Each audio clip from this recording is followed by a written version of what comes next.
అంటే ఒక విధంగా నువ్వు అమ్మకి నీ భార్యకి చెప్పలేక నువ్వు పక్కకు వచ్చేసి నీ యొక్క అసంతృప్తిని ఇలా వ్యక్తపరిచావు అని మేము అనుకుంటున్నాం. కానీ అది మాత్రం 100% తప్పు. ఏంటి నువ్వు చేసినది తప్పు. కాకపోతే ఏం చేస్తారంటేనండి, ఫస్ట్ ఆఫ్ ఆల్ వాళ్ళని విడదీసేయాలి అనే వీళ్ళ ఒక యాటిట్యూడ్ మూలాన వీళ్ళిద్దరి మధ్యలో ఉండే అండర్స్టాండింగ్ ఎప్పుడూ ఉండదు. ఇంకోటి దాని మూలాన ఏమైపోతుందంటే వాళ్ళు ఎక్కువ అక్కడ అటాచ్ పోయి ఉంటారు.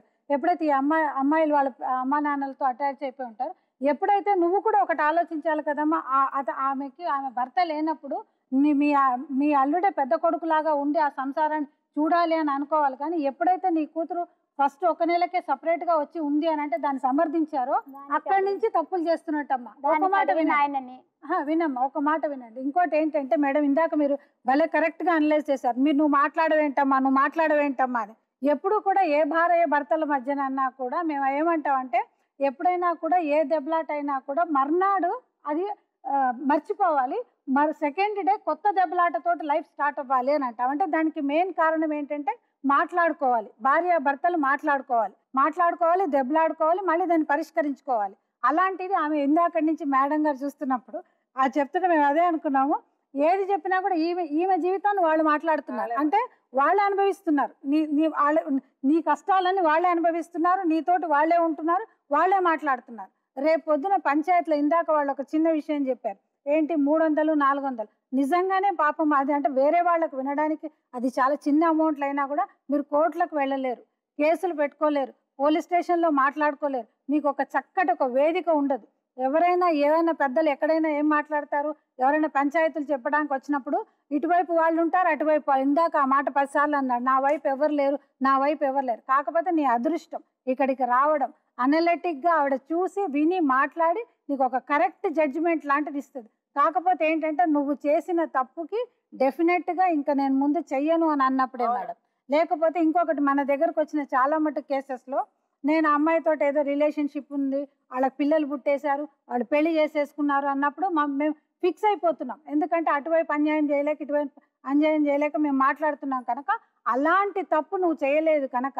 ఇంకొకటి, నువ్వు చేసిన తప్పుకు ఒకవేళ ఏ పోలీస్ స్టేషన్కో వెళ్ళి చిన్న కంప్లైంట్ కనుక ఇచ్చింటే నువ్వు పెట్టుకున్న ఏదైతే సంబంధం పెట్టుకున్న ఆ అమ్మాయి జీవితము నాశనం అయిపోయింది. అర్థమైందా? నువ్వు, నీతో పాటు మీ ఆవిడ, మీ 2 పిల్లలు, ఆ 2 ఆడపిల్లలు కూడా నాశనం అయిపోయేవారు. అంటే జీవితాలు అన్ని బయటకు వచ్చేసేవి కదా. ఒక చిన్న పని ఆవిడ చేస్తుంటే అంటే ఎవరికి కావాలని ఉండదు, కోపమే అక్కడ కూడా. అన్ని జీవితాలు నాశనం అయిపోతాయి కదా. మీ ఇద్దరు సంగతి పక్కన పెట్టి నా పిల్లలు ఏం పాపం చేశారు? ఎంతైనా కూడా ఆడపిల్లలు వ్యక్తపరుస్తారు, మగపిల్లలు వ్యక్తపరచరమ్మా. ఎందుకంటే తల్లి దగ్గర కావాలి, తల్లి దగ్గర ఉండాలి, తల్లితోటి మాట్లాడాలని. ఈవెన్ పెళ్ళైనా కూడా, భార్య ఉన్నా కూడా, ఆయనకు పిల్లలు పుట్టినా కూడా తల్లితోటి అలా బిహేవ్ చేయాలని ఎప్పుడు కూడా కొడుకులకు ఉంటుంది. అది ఎప్పుడైతే వాళ్ళు మిస్ అయ్యారో డెఫినెట్గా రివెంజ్ యాటిట్యూడ్స్ అనేవి ఇలాంటివే వస్తాయేమో. ఒక్క క్షణం మీరు ఆలోచించండి, మీ పిల్లకు ఒక కష్టం అంటే మీకు ఎంత మనసు కొట్టుకుపోతుంది కదా. అదే తల్లి మనసే కదమ్మా ఆవిడది కూడా. ఆయన ఉన్నే చేయడండి. ఆవిడ చేసినట్టు ఆవిడ పొద్దున్న 6ంటికి లేవచ్చు, 7ంటికి లేవచ్చు. ఆవిడ పొద్దున్న లేసిన వెంటనే ఇల్లు ఊడ్చి వాకిలు ఊడ్చి ముగ్గు పెట్టాలని ఆవిడ అనుకోవచ్చు. ఈమె పొద్దున్న లేసాక స్నానం చేశాక వాకిలు ఊడొచ్చు అనుకోవచ్చు. ఎవరిది తప్పు లేదు.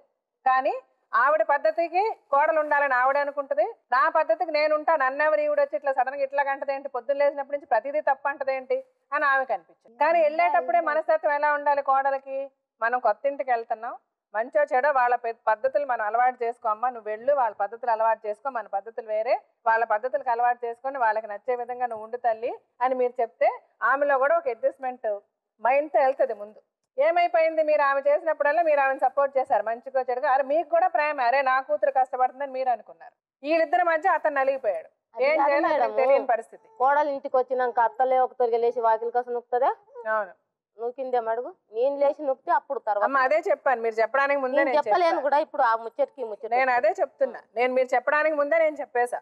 అందుకని కూడా కాదమ్మా, ఇలాగే అత్తలకి కోడళ్ళకి ప్రతి ఇంట్లో కూడా, మీ ఇంట్లో కాదు, కొత్తగా తెలియలేదు. ఇప్పుడు 4-5 ఏళ్ళు ఇప్పుడు కాదు, మీరు కలిసి ఎక్కడ ఉన్నారమ్మా? 4-5 ఏళ్ళు, నెల రోజులు వచ్చేసారు కదా. మీరు నెల రోజులు మీరు అర్థం చేసుకొని ఆ అమ్మాయిని ఒక 2-3 నెలలు పనులు మీ పనులన్నీ నేర్పించి మంచిగా చెప్పి, అమ్మా నీకు తెలియకపోతే పర్లేదు, ఇప్పుడు పడుకుంటే పడుకున్నావు, నువ్వు అలవాటు చేసుకో, పొద్దున్నే లేచి ఇట్లా వాకిలు ఊడ్చుకోవాలమ్మా, ఇదే మంచిది.